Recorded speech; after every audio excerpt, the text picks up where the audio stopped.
میں اپنے کام میں مصروف تھا جب مجھے گھر سے کال آئی۔ میری کال اٹینڈ کرنے کی دیر تھی کہ اماں نے پہلی فرصت میں مجھے کہا، چاہے جتنا بھی ضروری کام کر رہے ہو سب چھوڑو اور ابھی کے ابھی گھر پہنچو، مجھے تم سے مزید تمہاری بیوی برداشت نہیں ہوتی، میں 1 منٹ بھی انتظار نہیں کروں گی، فوراً پہنچو۔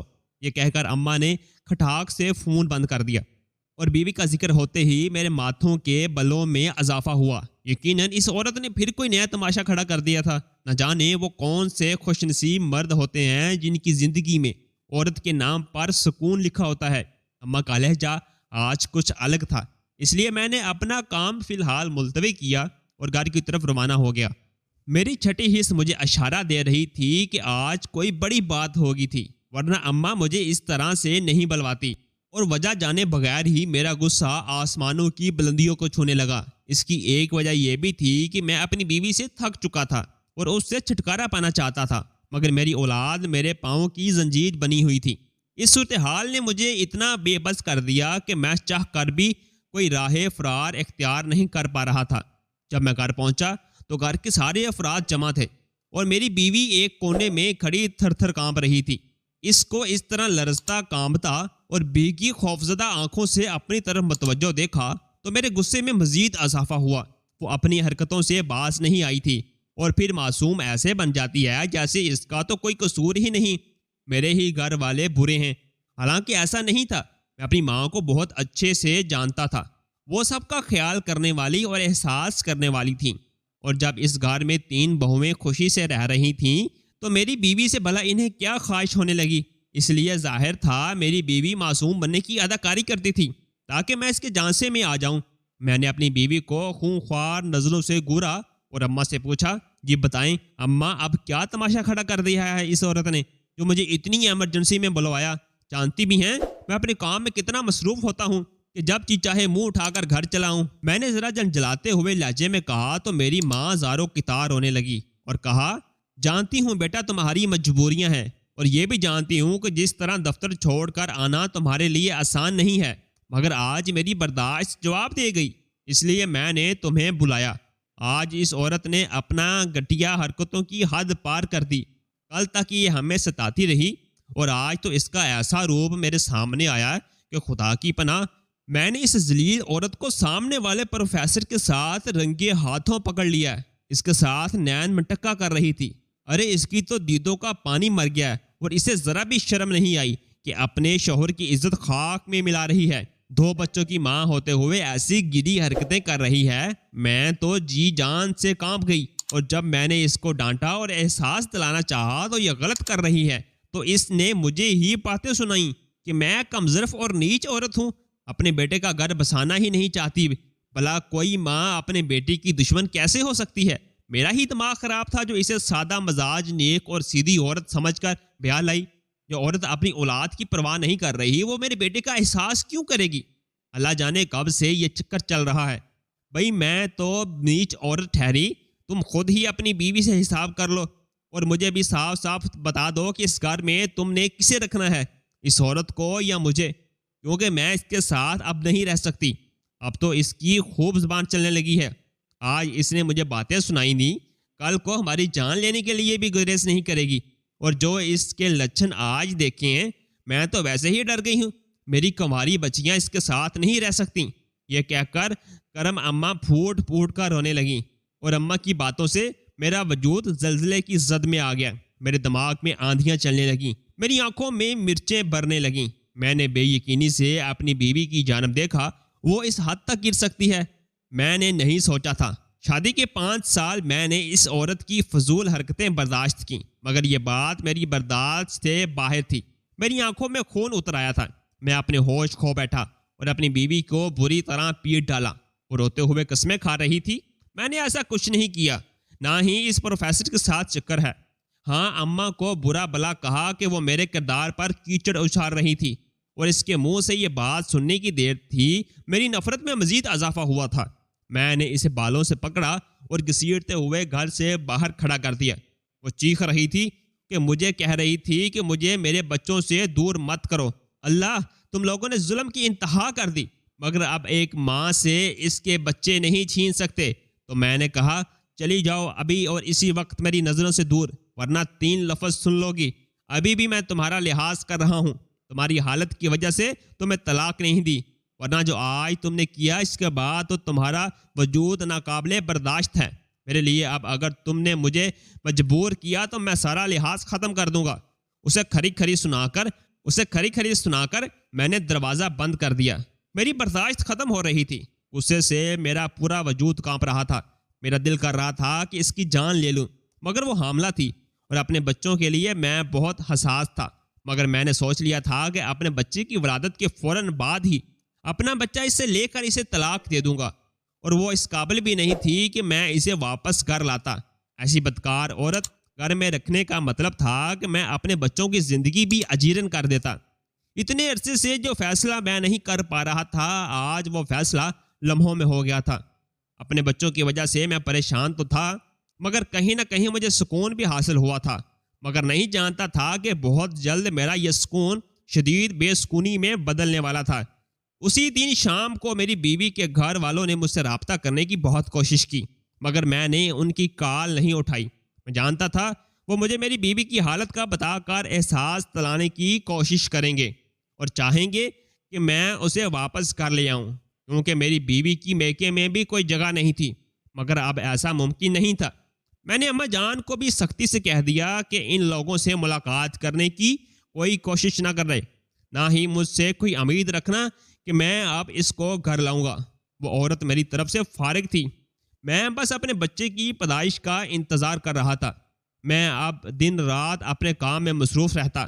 جس کام کو میں زیادہ سے زیادہ ٹائم دینا چاہتا تھا، اس کا مجھے موقع مل گیا تھا۔ بچے میں نے اپنی ماں کے حوالے کیے ہوئے تھے۔ بظاہر تو سب ٹھیک تھا، مگر 1 ماہ کے بعد ہی مجھے اندازہ ہونے لگا کہ جو گھر والے میری فکر میں ہلکان رہتے تھے، اب انہیں گھر والوں کو میرے کام کرتے ہوئے اور میرے بچے سنبھالتے ہوئے بہت مسئلہ ہوتا تھا۔ ظاہر ہے پرائی اولاد پالنا کہاں آسان ہوتا ہے، مگر میرے گھر والے میرے بچوں سے اتنا عاجز تھے، اس بات کا مجھے اندازہ نہیں تھا۔ ایک روز جب جلدی فارغ ہو جانے پر میں گھر پہنچا تو میں نے دیکھا کہ میرے دونوں بچے کچیلے گھوم رہے تھے۔ وہ دونوں بھوکے تھے، ان کو ابھی تک ناشتہ بھی نہیں ملا تھا، حالانکہ دن کے 3 بج رہے تھے۔ میرے اچانک پہنچنے پر میری بھابیاں ماں بہنیں گڑبڑا گئیں، کام کی مصروفیت کا بہانہ بنا کر۔ حالانکہ میں دیکھ سکتا تھا کہ گھر کے باقی افراد دوپہر کا کھانا بھی کھا چکے تھے اور بھائیوں کے بچے بھی نہائے ہوئے کھیل رہے تھے۔ بس میرے بچے کے لیے وقت نہیں تھا۔ اپنے بچوں کی یہ حالت دیکھ کر میرا دل کٹ کر رہ گیا تھا۔ میں نے پہلی فرصت میں اپنے بچوں کے لیے کھانا گرم کیا، انہیں کھلایا اور پھر ان کو نہلا کر صاف کپڑے پہنائے اور گھمانے کے لیے لے گیا۔ جانے کتنے دنوں کے بعد آج میں اپنے بچوں کو وقت دے رہا تھا۔ میری توجہ پا کر میرے بچے کھل اٹھے تھے۔ ان کی حالت پر میرا دل دکھ سے بھر گیا۔ چند ہی دنوں میں وہ کملا کر رہ گئے تھے۔ اپنی ماں کے ہوتے ہوئے ان کی صحت بہت پیاری ہوا کرتی تھی۔ مجھے بے اختیار اپنی بیوی کا خیال آیا تھا اور میں حیران تھا، ایسا کیسے ممکن تھا کہ مجھے تو یہی بتایا گیا تھا کہ وہ اپنے بچوں کا خیال نہیں رکھتی اور بچے سارا دن بھوکے رہتے ہیں۔ میری ماں اور بہنیں ہی بچوں کا خیال رکھتی ہیں۔ پھر بچوں کا خیال رکھنے والی تو اب بھی گھر میں موجود تھی، مگر بچوں کی حالت خراب ہو رہی تھی۔ مجھے بے اختیار اپنی بیوی کا خیال آیا، مگر دوسرے لمحے میں نے اپنا سر جھٹک دیا۔ مجھے اس عورت سے نفرت تھی، وہ اس قابل بھی نہیں تھی کہ میں اس کے بارے میں سوچتا۔ ہو سکتا ہے واقعی آج میری ماں بہن کسی کام میں مصروف ہوں۔ میں نے اپنے دل کو جھوٹی تسلی دینا چاہی، حالانکہ میرا دماغ یہ بات ماننے کو تیار نہیں تھا۔ وقت پر لگا کراڑ رہا تھا۔ اب میں اپنے بچوں کی طرف توجہ دینے لگا۔ دھیرے دھیرے مجھ پر ساری حقیقتیں کھلنے لگیں، جنہیں جان کر میرا دل عجیب دکھ میں مبتلا ہو رہا تھا۔ پھر میں نے جلد سے جلد دوسری شادی کرنے کا سوچا، جس کا ارادہ میں بہت پہلے بنا چکا تھا، اور ایک لڑکی بھی پسند کر لی تھی جو میرے ساتھ آفس میں کام کرتی تھی۔ مجھے یقین تھا وہ میرے گھر کو جنت بنا دے گی اور میرے بچوں کو بھی سنبھال لے گی۔ اپنے منصوبے کو پورا کرنے کے لیے میں نے دن رات ایک کر دیے۔ وہ لڑکی بھی شادی کے لیے تیار تھی، مگر اس سے پہلے ایک حادثہ ہو گیا۔ اس حادثے نے میری آنکھیں کھول کر رکھ دیں۔ حقیقت اتنی بھیانک تھی کہ میں خود سے نظریں نہیں ملا پا رہا تھا۔ شادی سے صرف 1 ہفتہ پہلے ہی آفس جاتے ہوئے میری گاڑی کا ایکسیڈنٹ ہو گیا۔ وہ ایکسیڈنٹ اتنا شدید تھا کہ میری دونوں ٹانگیں ٹوٹ گئیں۔ مجھے بہت گہرے زخم لگے تھے۔ میری حالت تشویشناک تھی۔ 2 دن بعد اللہ اللہ کر کے میری کچھ حالت سنبھلی تو مجھ پہ یہ بھیانک انکشاف ہوا کہ میں دونوں ٹانگوں سے معذور ہو چکا تھا۔ میں نے شہر کے بہترین ڈاکٹروں سے اپنا علاج کرانے کی کوشش کی، مگر سب کا یہی کہنا تھا کہ فی الحال میں اس قابل نہیں تھا کہ میری ٹانگوں کا علاج ہو سکے۔ بعد میں بھی شاید میں اپنی ٹانگوں پر چل نہ سکوں۔ زیادہ چانسز بھی یہی تھے کہ میں ہمیشہ کے لیے معذور ہو چکا تھا اور میری معذوری نے مجھے کہیں کا نہیں چھوڑا تھا۔ مجھ پر میری زندگی تنگ پڑ گئی۔ میرا دل کر رہا تھا کہ زمین پھٹے اور میں اس میں سما جاؤں۔ شرمندگی اور تکلیف سے میرا برا حال تھا۔ جانے انجانے میں میں اتنی بڑی بھول کر بیٹھا تھا۔ جن اپنوں کے لیے میں نے اپنے آپ وار دیا وہی اب میرے دشمن نکلے تھے۔ جس لڑکی کو میں وفا کا پیکر سمجھتا تھا، میری معذوری کو دیکھ کر وہ لڑکی بھی منہ موڑ گئی، کیونکہ معذور ہونے کی وجہ سے میری نوکری بھی چلی گئی۔ میرا بہت دل دکھا، مگر میں اللہ کا شکر ادا کر رہا تھا کہ مجھ پر حقیقت کھل گئی۔ جو سرپرائز میں اسے دینا چاہتا تھا اس سے پہلے اس نے اپنا اصل روپ مجھے دکھا دیا۔ میں مکمل طور پر اپنے گھر والوں کے رحم و کرم پر آ گیا۔ میری دیکھ بھال، علاج، معالجات سب کچھ میرے بھائی کرنے لگے تو چند ہی دنوں میں ان کی بس ہوگی۔ وہ بہانے سے اپنی کمائی کا رونا روتے اور مجھ سے جان چھڑانے لگے، اور بستر پر ہونے کی وجہ سے اب میں سارا دن گھر ہوتا تو میں نے اپنے بچوں کی حالت بھی دیکھ لی تھی۔ وہ اپنی ماں اور بہنوں کا پیار بھی صرف 2 مہینے میں ہی وہ سب مجھ سے تھک گئے۔ اور پھر ایک روز میری ماں نے مجھے کہہ دیا، شمع کو بلوا لو، وہی تمہارا دیکھ بھال کرے گی اور بچوں کو بھی سنبھالے گی۔ مجھ سے تو اب نہیں سنبھلتے، اتنی بھی بری نہیں تھی وہ، بس میں بھی باتوں میں آ گئی، خواہ مخواہ اس لڑکی کو گھر سے نکلوا دیا۔ آج ہوتی تو تمہارا خیال خود رکھتی۔ اماں کی بات سن کر میرا دل اتھاہ گہرائیوں میں جا گرا۔ کتنی آسانی سے انہوں نے کہہ دیا کہ بس باتوں میں آ گئی اور اب وہی تمہارا خیال رکھے گی۔ مجھے چپ لگ گئی تھی، میں کچھ بھی بولنے کی پوزیشن میں نہیں رہا تھا۔ وقت گزرنے لگا، اماں نے میری دونوں بہنوں کی شادی کر دی اور بھائی بھی ہیلے بہانوں سے الگ گھر میں شفٹ ہونے لگے۔ تب سب سے چھوٹے بھائی کی بیوی نے جانے سے پہلے مجھے ساری حقیقت بتائی تو میرے ہوش اڑ گئے۔ شمع کے ساتھ گزرا ہوا وقت یاد آنے لگا تو میں شرم سے پانی پانی ہو گیا۔ شمع خوبصورت تھی، مگر اس کی سادگی، کم تعلیم اور خاموش رہنے کی وجہ سے وہ میرے دل میں جگہ نہیں بنا پائی۔ اماں جو اسے بہت شوق سے بیاہ لائیں، شادی کے چند دن بعد ہی اس کی برائیاں کرنے لگیں، اور میں جو پہلے ہی جیسے تیسے اسے برداشت کر رہا تھا، اماں کی باتوں میں آ گیا اور اپنی بیوی پر ظلم کر کے پہاڑ توڑ دیے۔ جب بھی اماں شکایت لگاتی، میں شمع سے اس بات کی تصدیق نہیں کرتا، بلکہ اس کو بہت باتیں سناتا اور اکثر اوقات تو اس پر ہاتھ بھی اٹھاتا تھا۔ پھر دھیرے دھیرے شکایتیں بڑھنے لگی اور اماں کے ساتھ میرے باقی گھر والوں نے بھی اس کے عیب گنوانا شروع کر دیے۔ وہ پھوہڑ تھی، بد سلیقہ تھی، اسے کھانا بنانا نہیں آتا تھا، بچے پیدا ہوئے ان کو سنبھال نہیں سکتی تھی، بلکہ سارا دن بستر توڑتی تھی۔ میرے آفس کی لڑکی تھی، شکل اتنی پیاری نہیں تھی، مگر خود کو سجا سنوار کر رکھتی تو کمال لگتی تھی۔ اس کو بات کرنے کا طریقہ آتا تھا، اور جب ہمارے درمیان بات چیت بڑھی تو اکثر میرے لیے کھانا بنا کر لانے لگی۔ اس کے ہاتھ میں بہت ذائقہ تھا اور کھانا کھا کر مجھے مزید مزہ آتا اور دل میں خواہش جاگتی کہ کاش مجھے ایسے ذائقے دار کھانے بنانے والی عورت مل جائے، اور پھر میری یہ خواہش پوری ہوگی۔ وہ لڑکی مجھ سے دلچسپی لینے لگی، میں بھی سکون اور محبت کو ترسا ہوا تھا۔ اس لڑکی کی سنگت میں مجھے سکون ملنے لگا۔ ہم نے شادی کا ارادہ کر لیا تھا اور فوراً شادی کرنا چاہتا تھا، مگر سویرا جلد شادی کے حق میں نہیں تھی، بلکہ وہ چاہتی تھی کہ شادی سے پہلے بہترین مستقبل کے لیے میں بینک بیلنس ملا لوں۔ سویرا نے مجھے مشورہ دیا کہ میں سارا روپیہ پیسہ اور اپنی کمائی گھر والوں پر خرچ نہ کروں، بلکہ بچوں کی اچھی زندگی کے لیے کچھ بچانا شروع کروں، اور ہو سکے تو ایک سائیڈ بزنس بھی شروع کر لوں جو میرے مشکل وقت میں کام آ سکے۔ نوکری پرائیویٹ تھی، کبھی بھی ختم ہو سکتی تھی۔ سویرا کی بات میرے دل کو لگی۔ میں نے سویرا کے سامنے تو اس بات کی حامی نہیں بھری، البتہ خود اس مشورے پر عمل کرنا شروع کر دیا۔ میں نے سوچ لیا تھا کہ میں سویرا کو شادی کے بعد یہ سرپرائز دوں گا کہ میں نے اس کی خوشی کی خاطر اپنا کاروبار جما لیا ہے۔ گھر میں تو میرا مزاج ہر وقت بگڑا رہتا تھا، شمع کو دیکھتے ہی میرا موڈ بری طرح خراب ہو جاتا۔ البتہ بچوں سے مجھے بہت پیار تھا، مجھے اپنی اولاد بہت پیاری تھی، ان کو میں نے بہت پیار سے رکھا ہوا تھا۔ یہی وجہ تھی سویرا کا مشورہ مجھے بہت پسند آیا، اور ٹھیک ہی تو کہتی تھی۔ اپنے پھول جیسے بچوں کی بہترین زندگی دینا میرا فرض تھا، اور ایسے میں شمع کے حقوق اور اس کے فرض کی ادائیگی بالکل بھول گیا۔ میں نے یہ بھی نہیں محسوس کیا کہ شمع میرے دل کا حال جان چکی ہے اور اس وجہ سے وہ بہت غمگین نظر آتی ہے۔ شمع نے میرے قریب آنے کی کوشش کی مگر اس کے پھوڑ پن کی وجہ سے میں بھی اس کے قریب نہیں ہو سکا، اور اب اپنے بچوں کے بہترین مستقبل کے لیے میں نے دن رات گھر سے باہر گزارنا شروع کر دیے۔ میں گھر سے بالکل ہی غافل ہو گیا اور کبھی نہیں جان پایا کہ گھر میں شمع اور بچوں کے ساتھ کیا سلوک ہوتا ہے۔ مجھے تو بس جلد سے جلد اپنا کاروبار جمانا تھا، جس کے بارے میں نے گھر والوں کو بھی نہیں بتایا تھا۔ میری ماں اور بہنیں بائیں یہی سمجھتے تھے کہ میں شمع کی وجہ سے بیزار ہوں اور گھر نہیں آتا۔ شمع دوبارہ آمیز سے تھی اور میں نے سوچا تھا کہ بچہ ہونے کے بعد میں دوسری شادی کروں گا اور شمع کو فارغ کر دوں گا، مگر اس کی نوبت نہیں آئی اور پہلے ہی مجھے شمع کے افیئر کا پتہ چل گیا۔ میری ایک بیٹی بھی تھی اور جب ماں ایسی حرکتیں کرے گی تو بھلا بیٹی کیا سیکھے گی؟ اور پھر وہ پروفیسر، وہ تو پورے محلے میں بدنام تھا۔ یہی وجہ تھی کہ میں نے شمع کو گھر سے نکالنے میں ایک لمحہ بھی دیر نہیں لگائی اور اس کی آہو پکار پر کان نہیں دھرے۔ جلدی ہی میرا کاروبار جم گیا اور دن دگنی رات چگنی ترقی کرنے لگا۔ پھر اس سے پہلے کہ میں شادی کرتا میرا ایکسیڈنٹ ہو گیا، میں ٹانگوں سے معذور ہو گیا۔ اپنی معذوری کی وجہ سے میں نے اپنے گھر والوں کے اصلی چہرے دیکھے، جس پر مجھے شدید اذیت ہوئی۔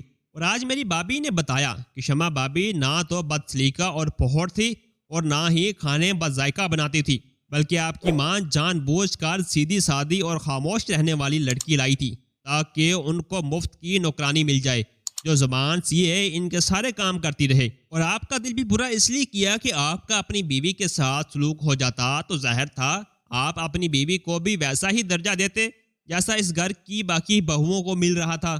پھر آپ کی ساری کمائی پر بھی شمع بابی کا حق ہوتا۔ یہ بات اماں کو قبول نہیں تھی، اس لیے وہ جان بوجھ کر شمع بابی کے بنائے کھانے خراب کر دیتی تاکہ آپ کا موڈ خراب ہو، اور اپنی خدمت پر شمع بابی کو اتنا مصروف کرتی کہ وہ نہ تو خود پر توجہ دے پاتی اور نہ ہی بچوں پر۔ اور جب گھر اور بچے خراب حال میں ہوتے تو آپ کے کان بھرنے میں آسانی رہتی۔ اور رہی بات وہ پروفیسر والی، تو وہ بھی جھوٹ تھا۔ پروفیسر بدنام بھی تھا اور نہایت قابل بھی۔ اس کے بنائے ہوئے اسائنمنٹ جو بھی اسٹوڈنٹ لیتا وہ کامیاب ضرور ہوتا تھا، اس لیے آپ کی بہنوں نے بھی اس سے اسائنمنٹ لینے کا سوچا اور اس کام کے لیے شمع بابی کو آگے کیا۔ اب اگر اس پروفیسر سے اسائنمنٹ لیتے ہوئے محلے کا کوئی بندہ شمع بابی کو دیکھ بھی لیتا تو وہی بدنام ہوتی۔ آپ کی بہنیں بدنام ہوئے بغیر ہی کامیاب ہو جاتی۔ وہ تو جانے کتنے وقت سے شمع بابی کو پروفیسر کے پاس بھیج کر اسائنمنٹ منگوا رہی تھی، مگر اس روز اماں نے دیکھ لیا اور فساد کھڑا کر دیا۔ آپ کی بہنیں مکر گئیں اور کردار پر بات ہونے کی وجہ سے بھابی چپ نہیں رہ سکیں اور اماں کو آئینہ دکھایا اور اماں نے ان کو گھر سے نکلوا دیا۔ اب خود دیکھ لیں، وہی اماں بہنیں آپ کی خدمت کرنے سے قاصر ہیں۔ بچوں کو بھی پہلے شمع بابی سنبھالتی تھی، اماں نہیں۔ بابی کی باتیں میرے روح پر تازیانے کی طرح لگیں۔ میں کیا سمجھتا رہا اور حقیقت کیا نکلی؟ آج مجھے شمع کی بھیگی آنکھیں یاد آ رہی تھیں۔ آج اس کا راتوں میں سسکنا یاد آیا۔ آج یاد آیا کہ وہ کیسے میرے آگے پیچھے گھومتی تھی، میرے سارے کام اپنے ہاتھوں سے کرتی۔ شمع کے ہوتے ہوئے کبھی بھی مجھے آفس جانے میں لیٹ نہیں ہوئی، ہمیشہ وقت پر میرا سارا سامان ملتا، مگر میں تو کبھی شمع سے محبت کے دو بول بھی نہیں بول پایا۔ شادی کے بعد شاید میرا اس سے دل لگ جاتا جو اگر اماں اس کے خلاف مجھے بدزن نہ کرتیں، مگر سچائی یہی تھی، میری ماں کو اپنے بیٹے کی کمائی اور ایک عدد ملازمہ چاہیے تھی۔ آج جب میری نوکری ختم ہوئی تو اماں کو میرے ساتھ رہنے میں مسئلہ ہونے لگا۔ بہنوں کی بھی شادیاں کر دیں کہ کہیں ان کے لیے رکھا پیسہ میری ذات پر خرچ نہ ہو جائے۔ اب جب میری آنکھوں سے پردہ ہٹا تو اماں کی ساری سازشیں سمجھ آنے لگیں۔ میں نے کبھی نہیں سوچا تھا کہ میری ماں میرے ساتھ اتنا بڑا ظلم کرے گی۔ میں نے تو اپنی ماں اور اپنی بہن بھائیوں کی خاطر اپنی زندگی خراب کر لی اور بدلے میں یہ صلہ ملا کہ ان سب نے مل کر میرا گھر خراب کر دیا۔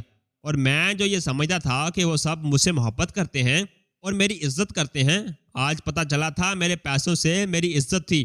اپنے کاروبار کو خفیہ رکھنے کا فائدہ ہوا تھا کہ مجھ پر سب کی حقیقتیں کھل گئیں۔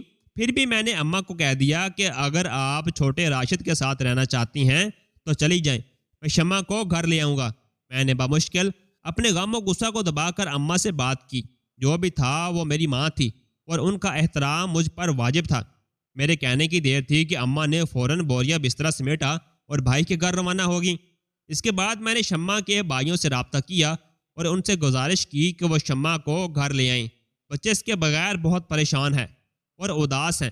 میرے فون کرنے کی دیر تھی کہ اسی روز شمع کے بھائیوں نے اسے میرے گھر پہنچا دیا، اور ایک بار پھر بے زبان شمع میرے سامنے موجود تھی۔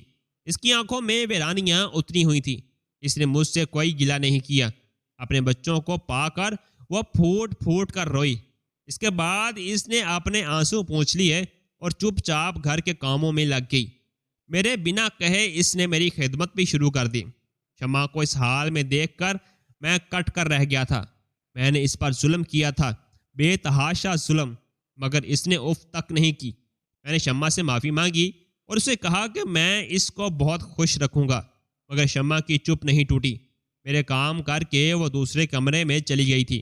جو کچھ وہ جھیل چکی تھی، اس کے بعد مجھ پر اعتبار کرنا اس کے بس کی بات نہیں تھی، مگر میں نے سوچ لیا تھا کہ میں اسے اتنی محبت اور عزت دوں گا کہ وہ اپنے سارے غم بھول جائے گی، میرے ساتھ خوش رہے گی۔ میں نے پہلی فرصت گھر میں ملازمہ رکھی اور اپنی ٹانگوں کا علاج شروع کیا۔ میرے پاس پیسے کی کمی نہیں تھی، اور اب ساری کمائی اور توجہ صرف اور صرف شمع اور بچوں کے لیے تھی۔ دوستوں، مزید اس طرح کی سٹوریز کے لیے ہمارے یوٹیوب چینل سمی ٹی وی کو سبسکرائب لازمی کیجیے گا۔ اللہ حافظ۔